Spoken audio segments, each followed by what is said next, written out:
Welcome everybody to section 1.2, conflict styles. We're excited to take care of this Dr. Pack debrief, and we're really looking forward to going over to the different styles of conflict management. So my name is Thomas Hazeldine.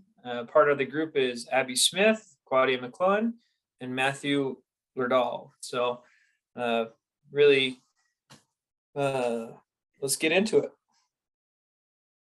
So starting off with definitions, conflict is a perceived struggle. It's expressed, it's between interdependent parties and with incomplete goals. This comes with a wide range of different, variations of conflict. So there can be anything from an informal argument to a formal peaceful discussion, and anything else in between. But without conflict, there is no growth of understanding. In communication theory, our perceived realities are created by our interactions with others. As we engage in conflict with one another, our worlds can either be filled with constructive resolutions or destructive outcomes. Constructive resolutions and destructive outcomes is a huge part of conflict styles, and that'll be covered later in the presentation here. There are 5 major types of conflict. The first one is competing. One party seeks to satisfy regardless of the impact to another party. So that's where one's looking to fulfill their own needs. Collaborating is where both parties win. Accommodating is where one party yields the win to the other or is more seeking to please. Avoidance is where one or both parties seek to suppress the conflict. And compromise, both parties win and or give up something. And yeah. All right, for reflections, the accommodating management style section was very eye-opening to how I manage conflict. This information would have helped me realize that when I constantly, accommodate to those around me, I'm also sacrificing my own goals, which won't benefit me in the long run. When I was reading the section on constructive and destructive conflicts, it really made me think about the conflicts I choose to engage in. I want to be more deliberate when going into a conflict to ensure a constructive conflict if possible. Many times I find myself entering into conflicts just based off of emotion and find it going down a destructive path.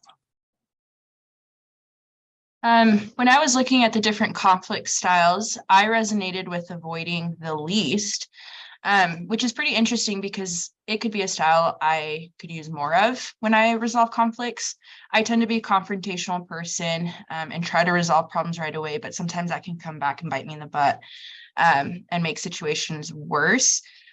Sometimes it's best to let conflict kind of cool off for a minute before rehashing the problem. So with that, avoiding shouldn't be the tool, but it can be a tool in conflict resolution. And the conflict style that I resonated the most with was the accommodating form.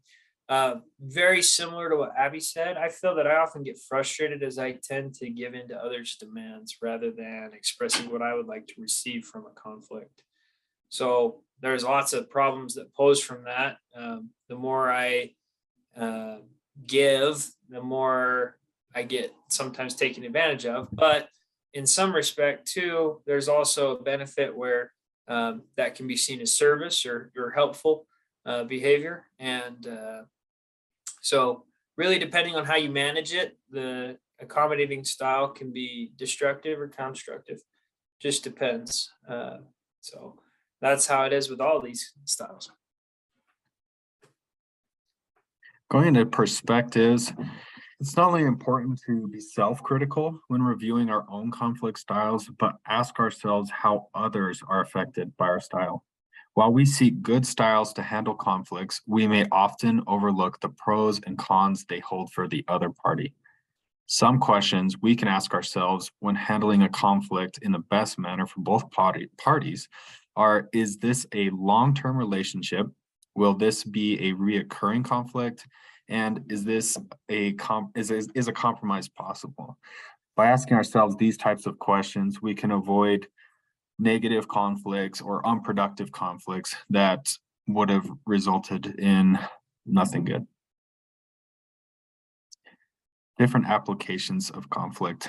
When approaching a person with a potential conflict, it is important to measure whether the conflict will be constructive or destructive.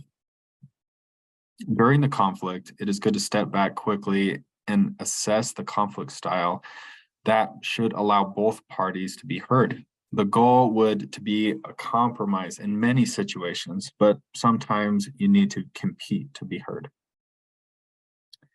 Many people will lean toward an avoiding style to manage conflict. This may be more comfortable to do this, but will often lead to not being heard and your wants to be put as second class. For cognitions, learning that the compromising conflict management style is actually not the best way to handle conflict and that it doesn't offer like a win-win solution was very surprising to us, and it made us think.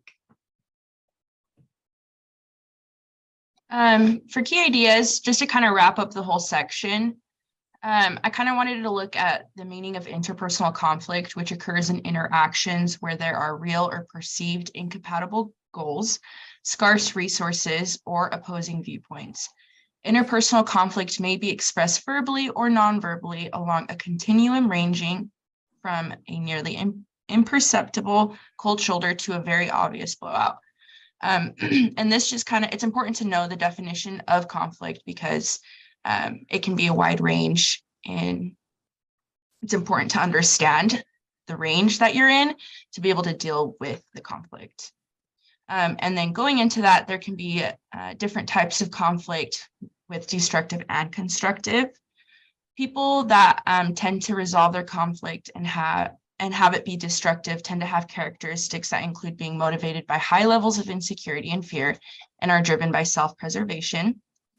And people that have constructive conflicts tend to have characteristics that include being motivated by living a life of passion, purpose, and integrity.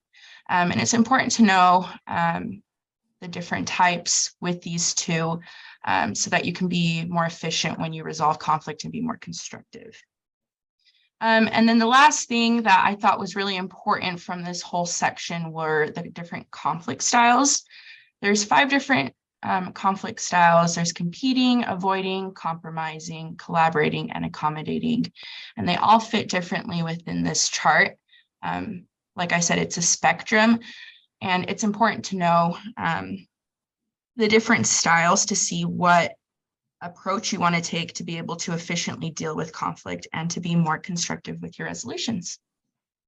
Thank you.